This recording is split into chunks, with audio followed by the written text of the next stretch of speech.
we're back. Hello again. I'm Kevin. I'm Brian, and we're the Horror Guys. The Horror Guys. Here to talk about horror movies. We Always. saw some this week. We did. Yeah. Some were good this week. Some weren't. Some weeks we don't always enjoy the movies as much as I enjoyed a couple of them, at least this week. We saw some stinkers yesterday, but that's for a future episode. That's a future one. Yeah, yesterday was not a very entertaining day. But yeah, we're still doing catch up from our time off. So this is episode 82. 82. And we got 4 good movies and a short. Yeah. Let's dive right in and talk about them. The first one is Return of the Vampire from 1943. Black and white with Bela Lugosi. Return of Dracula? Sorta. Mostly. Uh-huh. Yeah. It's complicated. The title is not Dracula, though. The title for is legal Vampire. reasons, it's not Return of Dracula, but yeah. It really is. Later on, we'll do the Horror of Frankenstein with 1970. Peter Cushing returns. Yeah. No, that's not Peter Cushing. Oh, this isn't. Look what you did, and I'm just agreeing along with you. No, Peter Cushing's not in this one. We're going to change all our keywords now. This is the one that didn't have the huge names in it. Yeah, this was kind of the off-brand Frankenstein. Ralph Bates, the guy that played Jekyll in the Jekyll and Sister Hyde. Well, he's not... He did a series of boom, boom, boom, multiple horror movies, one after the other. Like 5 of them all in the same year, didn't he? Yeah.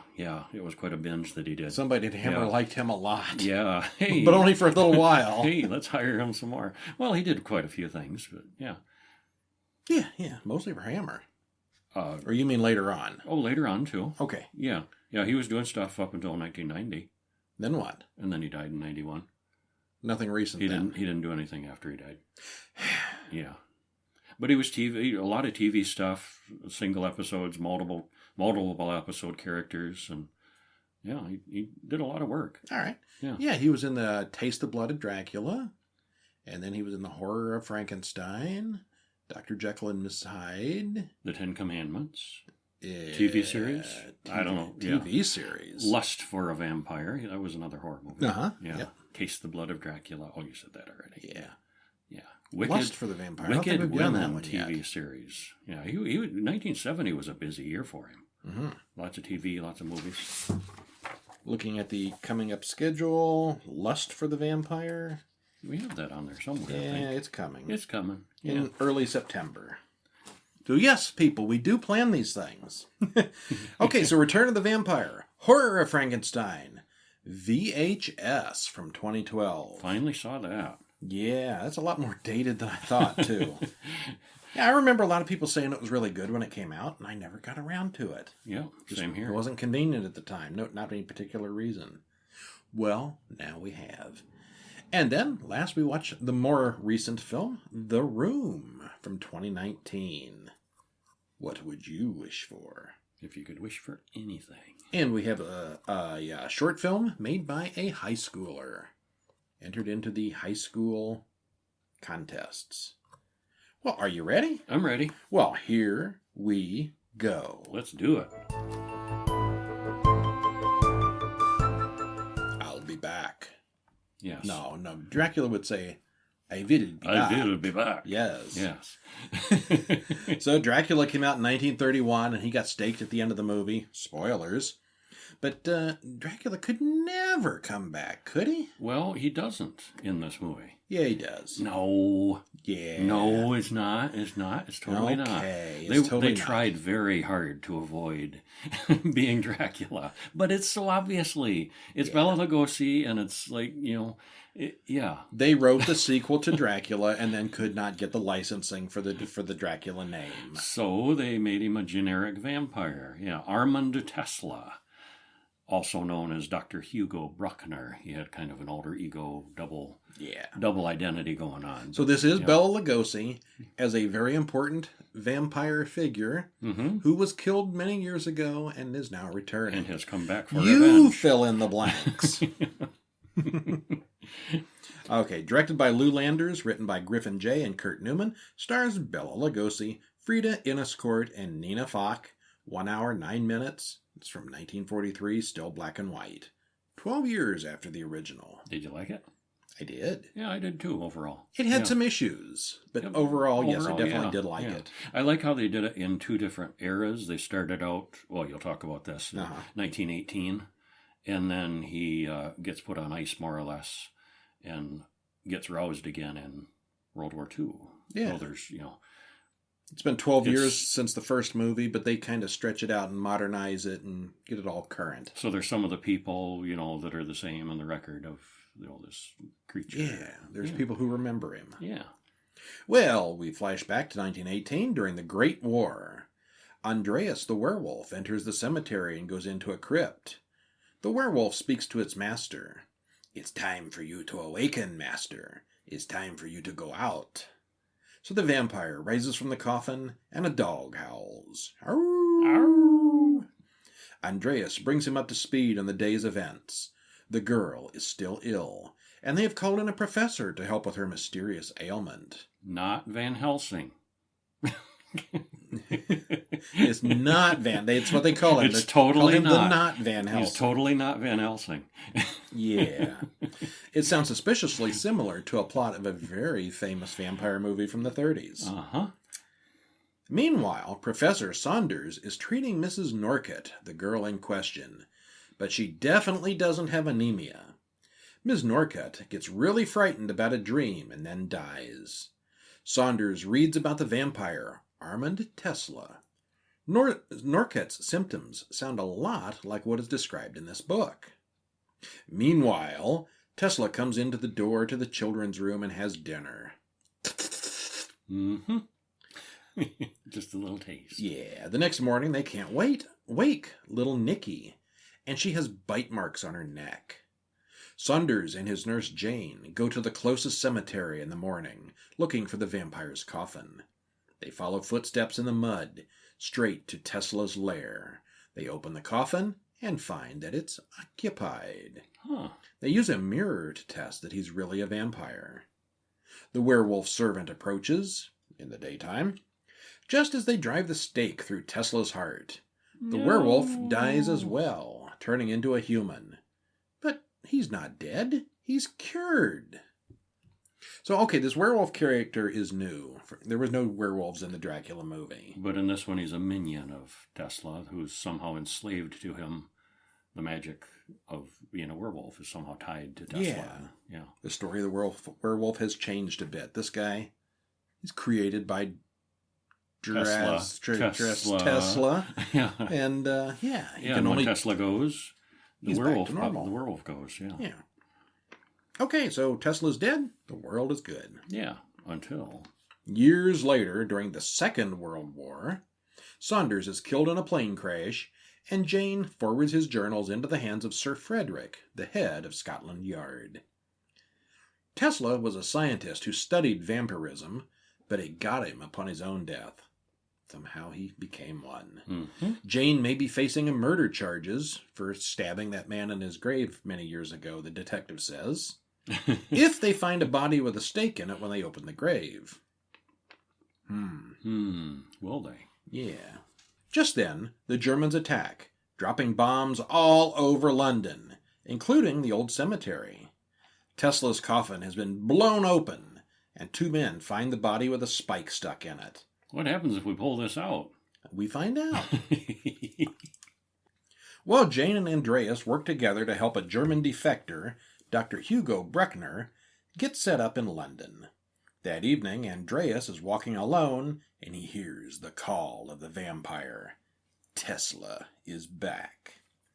Andreas is still under the vampire's control all these years later, and he changes into a werewolf for the first time in 23 years. Dang it, I thought we were over this. The werewolf is happy and eager to help, although Andreas wants to run away. So the werewolf is all in on the vampire. Split personality there, yeah. Yeah, he has no control. Tesla plans his revenge. Tesla then finds a coffin-worthy building not too far off, and there are lots of bombed-out buildings. The plan is for Tesla to take the place of Dr. Bruckner, who the werewolf has just murdered off-screen. Jane throws a party that night where Inspector Frederick drops the charges against Jane since there's nothing but a hole in the ground where Tesla was supposed to have been buried. Dr. Bruckner comes to the party, And he looks a lot like an older Bela Lugosi. Huh, imagine that. And was this the first time we see him? Yeah, I think so. Yeah, they don't show him in the old film, in the past. Yeah. He's particularly interested in the now grown-up Nicky. Bruckner returns to his hotel room and explains curtly that he sleeps during the day and is not to be disturbed. Nicky wakes up in the middle of the night hearing voices. She follows the voices and is hypnotized by Tesla. June questions the man from the cemetery and goes to Commissioner Fredericks, who doesn't believe a bit of it. He does, however, get 2 of his men to follow Andreas, who wolfs out when they try to grab him. He gets away. Now the commissioner believes. Yeah, that would be kind of convincing. When you see a werewolf appear right in front of your eyes, that would convince you. And beats up 2 of your best cops. Yes. Yeah. Nicky then bites John, her fiancé. Jane calls Dr. Bruckner for help, and he knows all about vampires, since he actually is Tesla. He's going to help kill that vampire. Except he is the vampire. See, if you play both teams, you always come out ahead. Fredericks and Jane figure out that Bruckner isn't the real deal, but instead a disguised Tesla. Tesla confronts Jane, and he says he plans to take Nicky away with him back to his country. She pulls out a cross, and he changes into smoke and escapes. A nifty trick. Yeah, one that Dracula didn't do in the first movie. He did this time. He calls Nicky again, and Jane and the commissioner follow Nicky to find the vampire. They all converge on the cemetery, and Fredericks shoots Andreas. The Germans attack, conveniently, dropping bombs on the cemetery again. In the confusion, the baddies grab Nicky and get away. Tesla orders Andreas to go sit in the corner and die, since he's finished with him. You, go sit in the corner. Harsh. Andreas picks up a little cross from the ground and turns human as he fights off the control of the vampire. He gets up and goes after Tesla. Another bomb drops, knocking them both out. So yes, a vampire can be knocked out. So can a werewolf. Andreas wakes up first and drags Tesla outside into the sunlight and drives a stake through his heart. Tesla then melts in the sunlight. Dun dun dun. And the British censors didn't like that. That was censored, that scene. They thought that was too graphic. The melting? Yeah. Yeah. So initially in England, you did not see that scene. Since been restored and all. But, Well, this was written as a direct sequel to Dracula, but legal problems from Universal put an end to that plan. This is not a Universal film. Names were changed, but that's about all. There's an unnecessarily huge quantity of exposition in the first 15 minutes. Somehow the vampire can make Andreas turn into a werewolf, which is never explained. But having a werewolf as an assistant opens up many doors that a human servant couldn't deal with. Very handy. Yeah. I'd have one if I could. Oh, yeah, certainly. Bela Lugosi doesn't appear at all until about the 23-minute mark, after the vampire returns in 1943. We never see his face in the happenings of the past. Lugosi himself is 22 years older than when he was in Dracula, and he seems a lot more relaxed and less alien here. Dracula was 31. This was 43. That's 12 years. My math is not good. 12 years. 12 years older, but he looks like he's aged quite a bit. He was in the United States all that time, and Yeah, it takes the years off right there. Well, softened his accent some, I think, too. Maybe, yeah, a little bit. Yeah. He still had a pretty bad accent, though. Yeah, he was a little less alien in this one. Yeah. And this moves pretty fast. It really does move very fast. They fit a lot into a short run time. Mm-hmm. Yeah, it was pretty entertaining. Yeah, after it gets going, you completely forget about the 20 minutes in the past once the modern portion of the film starts. The fog, werewolf, and other powers were really entertaining additions to the Dracula character. Yeah. Yeah. I definitely recommend it. Mm-hmm. Yeah, I think so. He's good. Yeah. What else did we see? Something Another horrible? Classic monster. The Horror of Frankenstein. This is not your typical Frankenstein. I mean, it's a different monster. Not the classic Frankenstein monster. Well, most of the Hammer ones tried to be a little different. Mm-hmm. You had the Boris Karloff and all those other various actors being the Boris Karloff version, mm-hmm. whoever was in the makeup. Then you had Christopher Lee doing his... I think he only did it once, didn't he? Yeah, I think so. Yeah. Various other little people opposite of Peter Cushing. And then there's this one that's a little different. Yeah. 1970 Hammer film, directed by Jimmy Sangster, written by Jeremy Burnham. Jimmy Sangster stars Ralph Bates, Kate O'Mara, and Veronica Carlson. Runtime 1 hour 35 minutes. And the other day we were watching Doctor Who. Yes. Mark of the Rani. Yeah. I knew she was in something we had seen before. And this is it. She was Kate O'Mara. She was in this one. This was the film she was in. Okay, this is the one. Yeah. So there's your Doctor Who link for the week. Doctor Who has got its finger in everything. If it's British, there's a connection. There's only so many British actors, and you got to have them in various things. So, yeah, they've all been in Doctor Who, I think, at least an episode or two. Or they wanted to be. Yeah. So did you like this one? Yeah. Overall, yeah, I think I did. Okay. Yeah. Overall, I give it a thumbs up.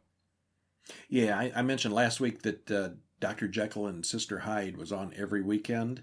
I think it alternated with this one. Okay, I had never seen this one. There was a lot of Ralph Bates on those late night reruns, and they must have really liked that time period. Yeah, they must not have been in reruns in my locale. Fairly recent reruns, I imagine. All right, well, Victor Frankenstein sits in his classroom and doodles, since he's already finished his assignment. He's way smarter than the professor. Oh, yeah. And he knows it, and so does the professor. Arrogant. Yeah, just a little bit. Not entirely unjustified, though. He is brilliant. Yeah. Yeah. But arrogant about it. Yeah, very. Yeah.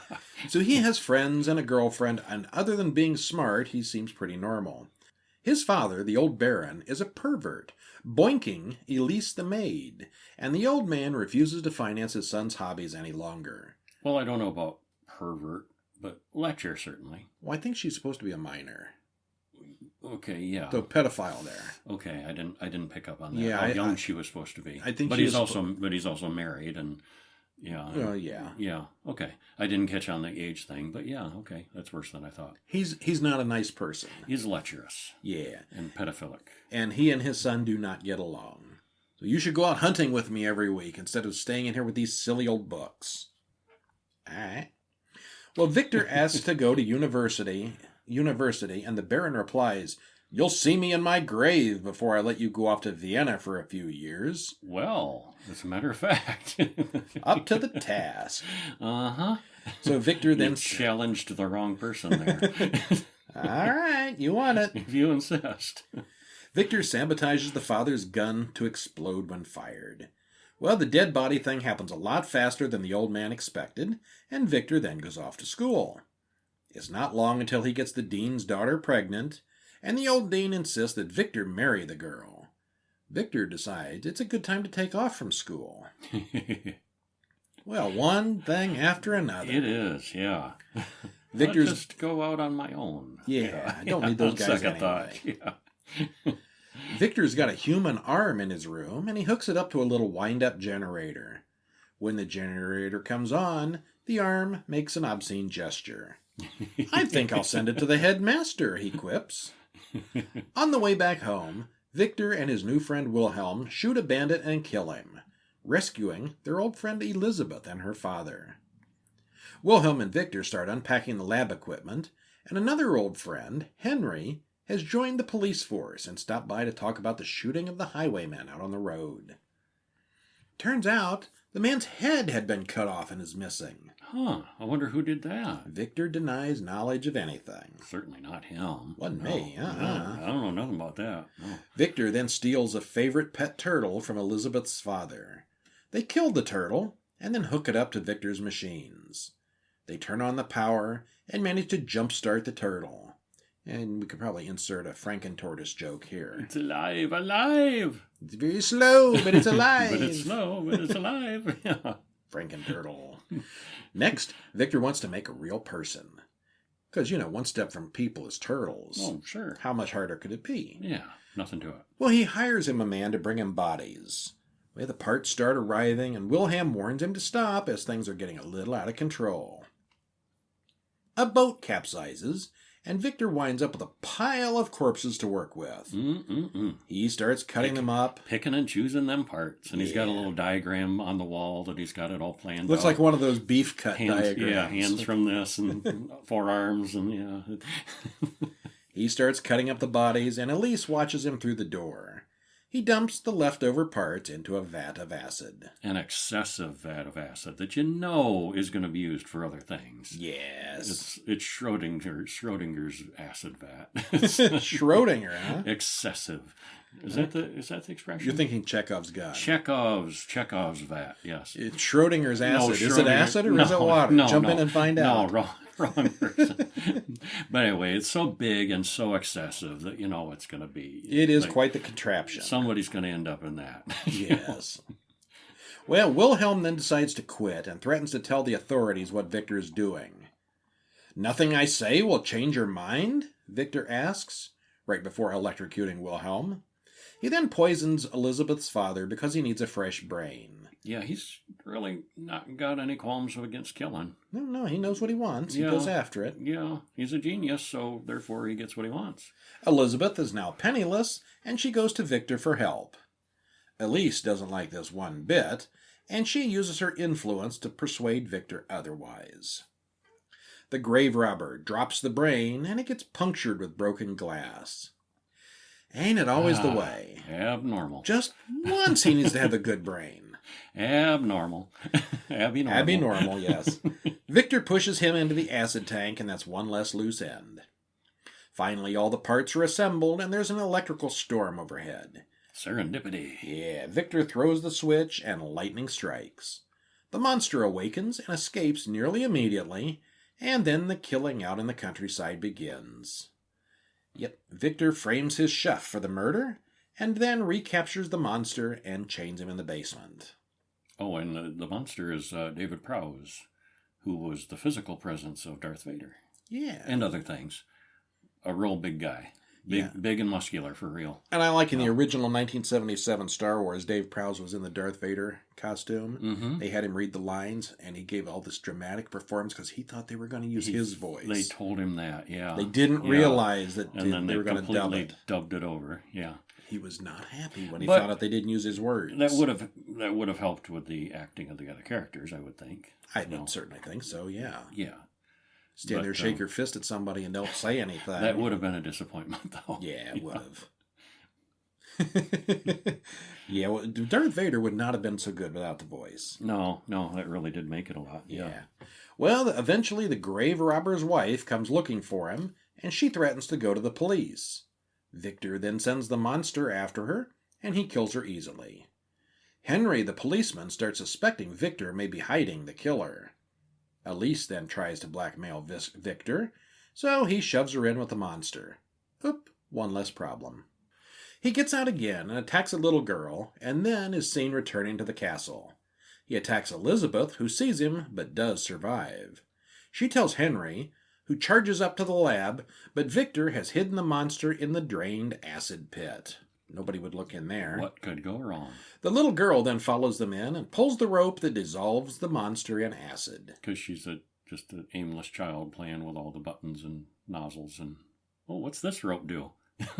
This is why we can't have nice things. Yeah. This is why it's better not to have children, because they pour acid on your creations. Yeah.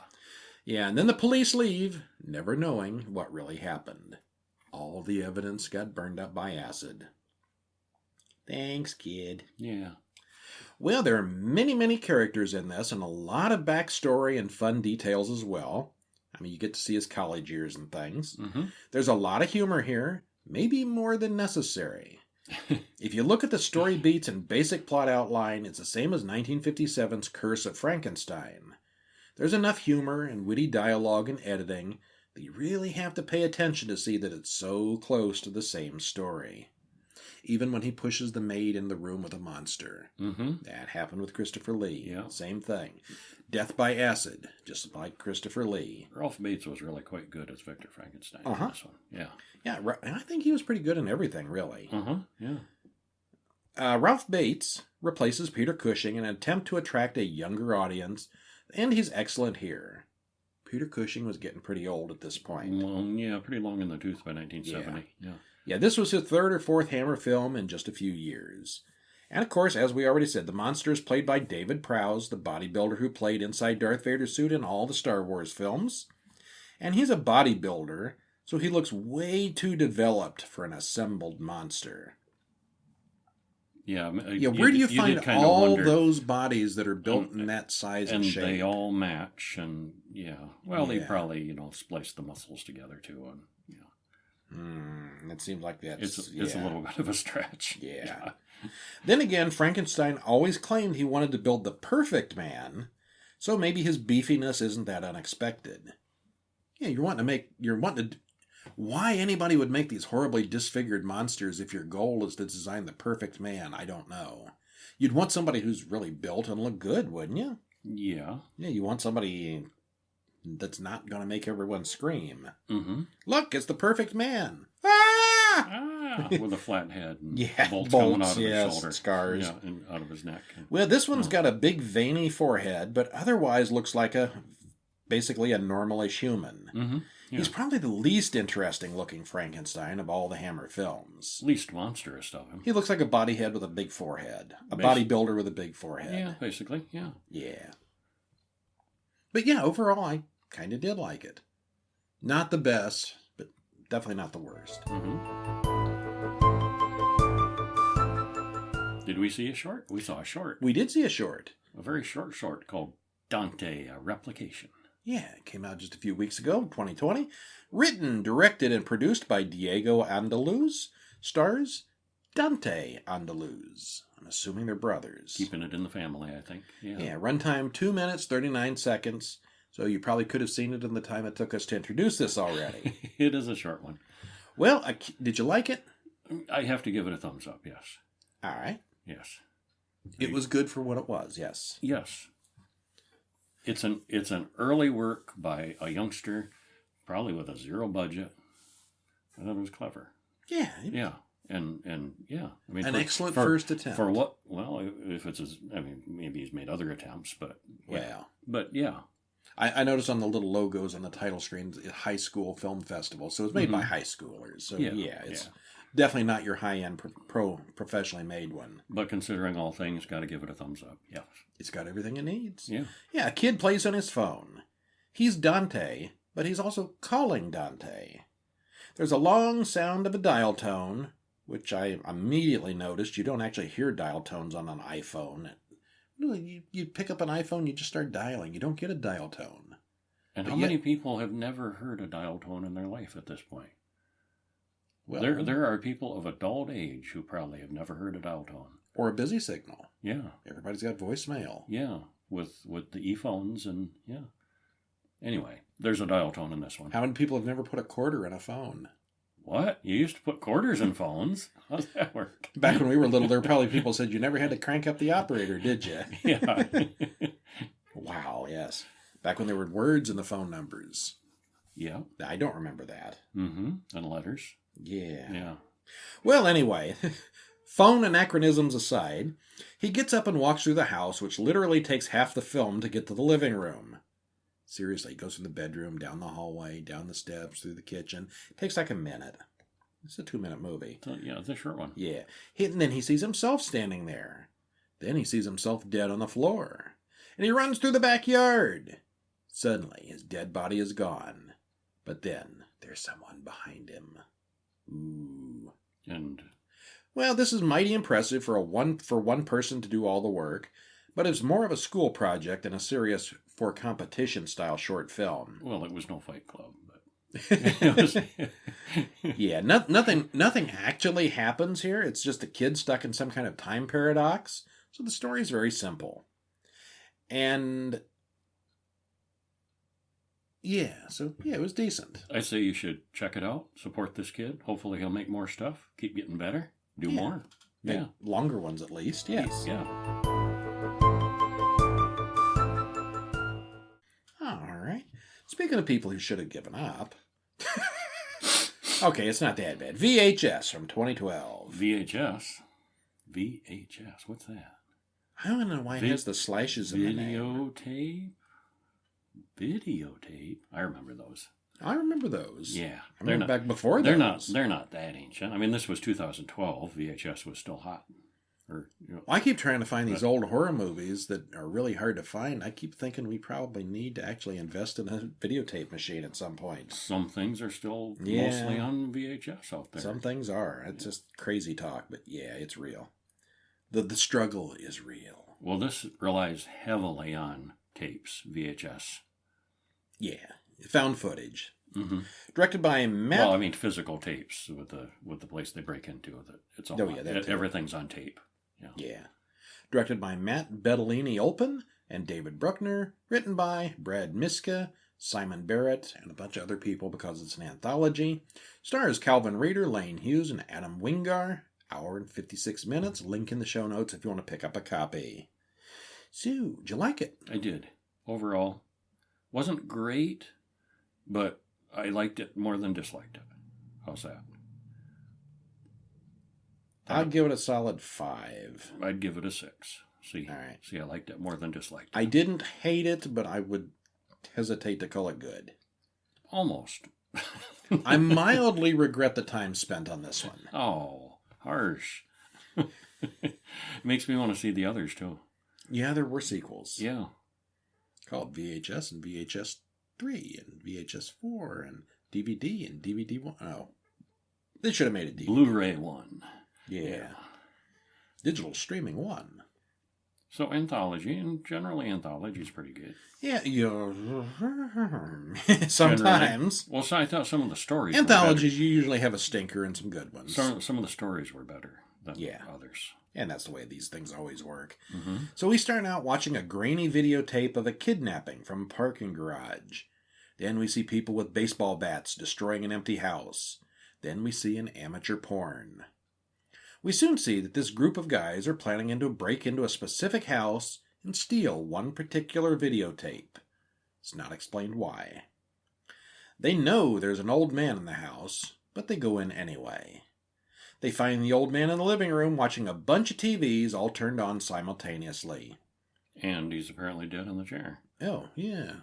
He beat him to it. He's dead. Huh, okay. Well, we can take our time then. They pop a VHS tape into the machine and press play. And what do you know? It's the first story of the movie. First film is a group of young people out on the town having a good time at various locations around the city. And this was my favorite of the stories. Mine too. Yeah. They go to a club and get really drunk, and there's a strange, quiet girl there with big eyes. I like you. She gets in the car with them when they leave and goes home with them. She's quiet and somewhat animalistic. The three guys expect to have a fun night of drugs and sex, and they get something else. There's drugs, there's sex. There is. Not all, though. All those are there, yeah. Yeah. Well, the second story is about a couple on a road trip going through the desert. They stay in a really scuzzy motel and have their fortunes told by a vending machine. There's a strange knocking at the door. It's a girl who wants them to give her a ride tomorrow. And the guy said she was really creepy. Late that night while they sleep, someone comes into their room with a camcorder. She takes their money and swishes their toothbrushes in the toilet bowl. The next morning, that's horrifying. Yeah, kind of. Yeah. The next morning, they go rock climbing or exploring in the desert. That night, there's someone in their room again, and they don't leave quietly this time. And how do they keep doing that? Meanwhile, back in the original story, as the guy watching the tapes moves on to the third story, we notice that the dead man sitting behind him in the chair is not there anymore. Huh. The third story is about two couples going camping at the lake.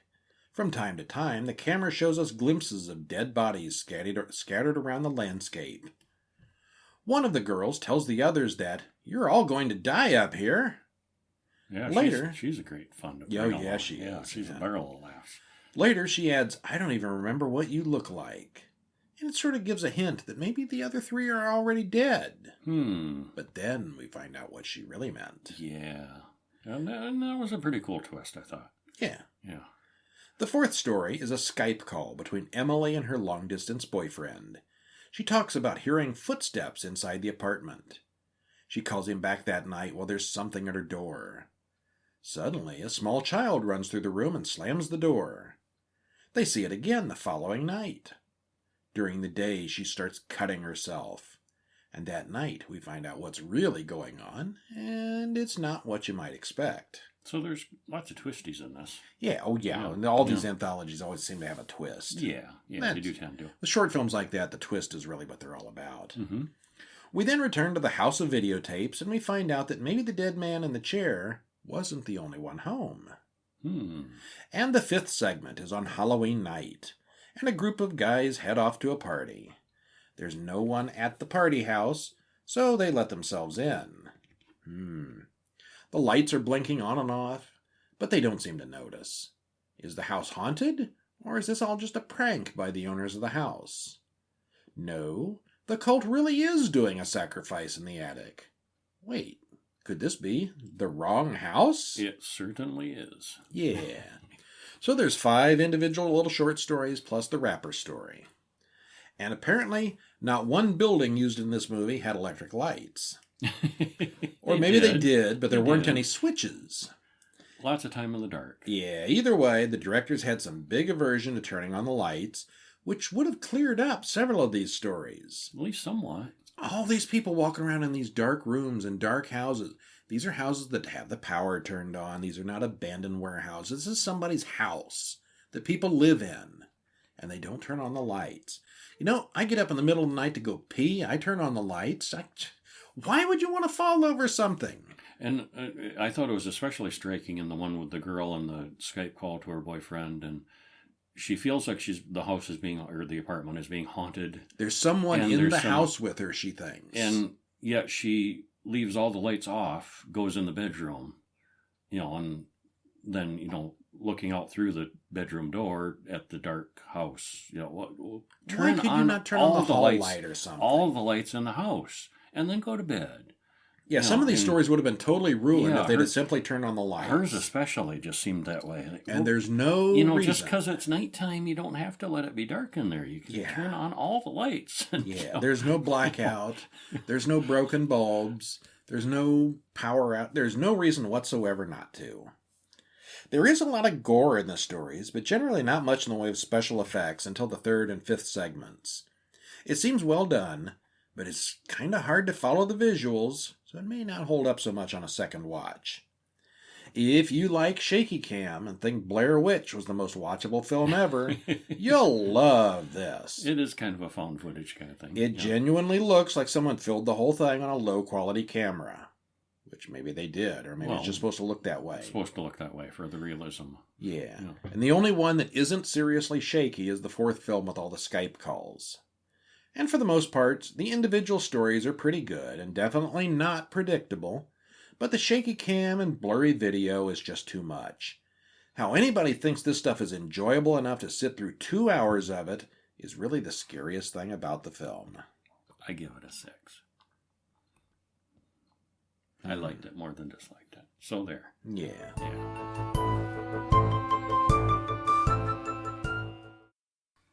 Now, we're about to talk about The Room. And I noticed your synopsis is very thorough. Uh-huh. Almost too thorough. This movie's awfully new. And there's some things that should be discovered by the viewer. I know that you've given it away on the website, but if you haven't seen the website and are just listening to the audio... All right, we'll give a spoiler-free one. Maybe trim that a bit. Maybe, if I could just ask that. The Room, 2019. So yeah, we saw this on, I think, Amazon streaming, wasn't it? No, Shudder. Shudder, okay, exclusive. yes, okay. Yeah. Currently just on Shudder. And I thought it was really good. I give it a huge thumbs up, yes. Loved it. Yeah, I thought the ending wasn't as great as it could have been, but the concept is cool. Mm-hmm. I really like this. Directed by Christian Volkman, written by Sabrina B. Kareen, Eric Forstier.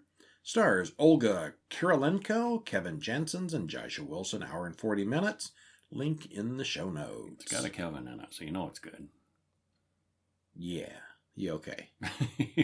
Or as we have been very appropriately called this week, the guy in the black shirt and the guy in the red shirt. Right. Which doesn't mean so much anymore without the video. But I'm still a guy in a red shirt. I'm still the guy. I'm still wearing a black shirt. Oh, huh.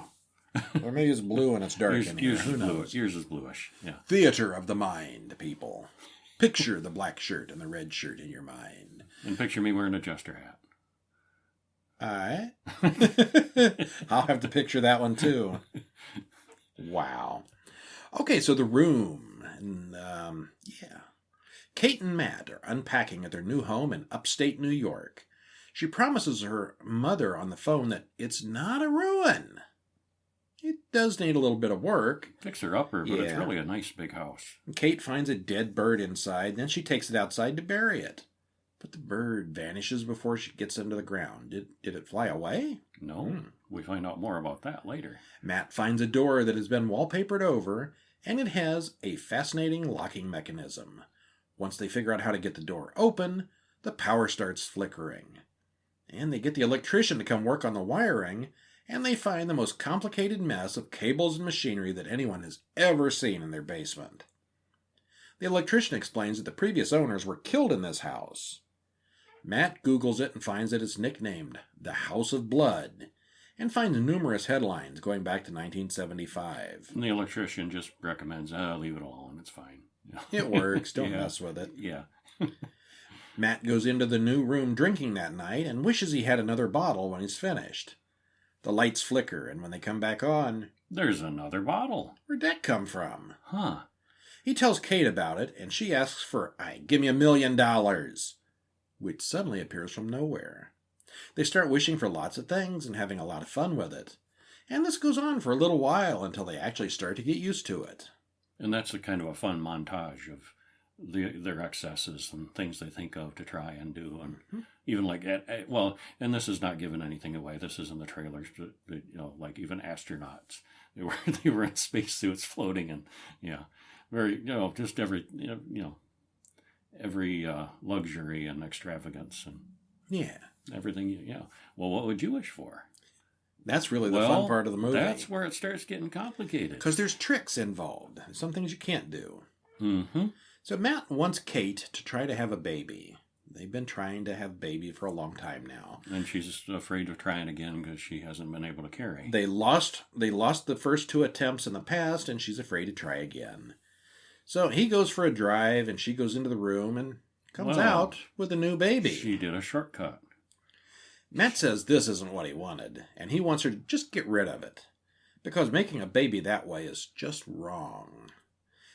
There are more fun ways, I've heard. And they go into the room, and she finally relents, and she says, okay, if you want the baby to go away, you wish it away. And he sees this cute little cooing thing in her arms, and he can't do it. He can't unwish it. So now they have a wish baby. They have a baby.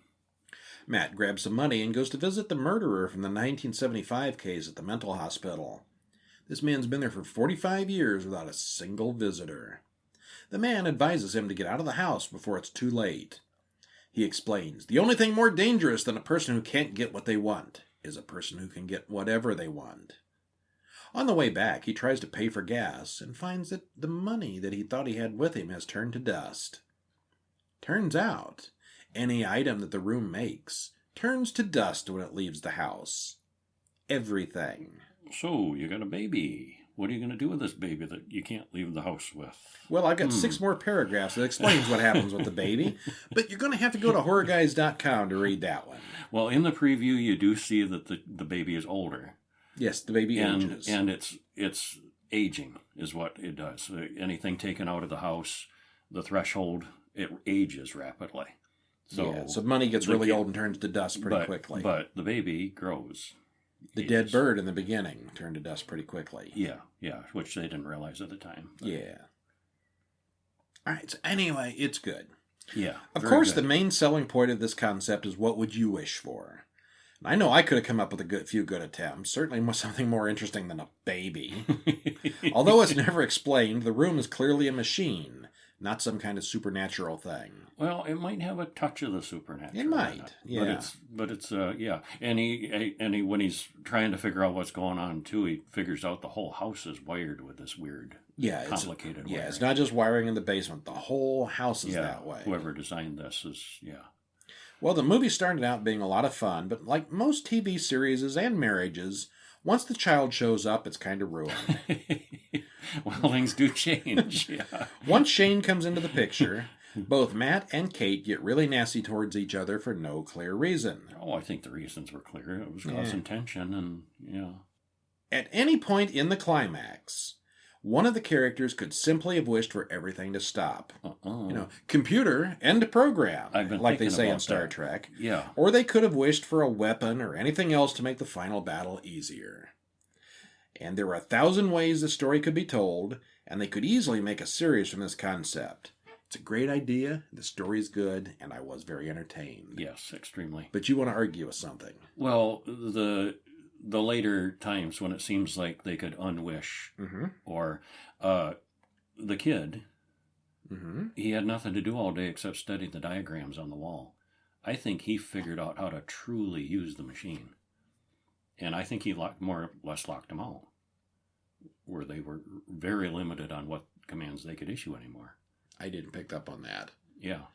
I mean, the people who built the machine were killed in 1975, so is there a right way to use it? There's a reason for that, too. Yeah, That's kind of explained. And and then you wonder, well, was that insane guy created in the room, too? And how's he out of the room? If he was, created like the baby they created. Well, you tell me not to say spoilers. Well, it's a valid question. These things I'm not spoiling anything that's not in the preview. I think the preview is fair game. Okay. Yeah, he's in the preview. Okay. Well, it does leave some questions, which is a good questions. thing. Yeah. Movies that you think about weeks later and come up with theories weeks later is a good thing. Yeah, it is. Very entertaining. Very much. Highly recommend this one. Yeah. And that's our show. Thanks for joining us. Stop in during the week at horrorguys.com, especially if you want the full synopsis and spoilers on The Room. And get ready for next week when, guess what? We're going to have more movies. More movies? Oh, boy. We are going to watch... We're going to see The Devil Commands from 1943. Another Boris Karloff film. And The Vampire Lovers from 1970. More Hammer. A documentary. Monster Madness. The Gothic Revival of Horror from 2014. And House from 1986. And Hugh Laurie is not involved with that. William Catt. Yes, the greatest American hero. Greatest American hero, yeah. Who had to do his film debut because they canceled the series. Sad. I'll bet going back to that series now it has not held up well. I've never seen reruns since it was first on the air. And I didn't see the later episodes. I don't know where it went or how it ended. It just stopped. It just stopped? Okay. Just stopped. Oh, that's sad when they do that. I know there were some changes at the end of the first season that were made. He finally got an instruction book. And he lost them very quickly after. I saw that, but then he lost it again. Same episode, I think. Okay. But yeah, it wasn't... I don't remember. I don't remember it being bad. I remember liking it. Mm-hmm. Yeah. But at that age, I like lots of things that didn't survive. All right, and that is our show for this week. Yeah. And we'll see you next week. See ya. See ya.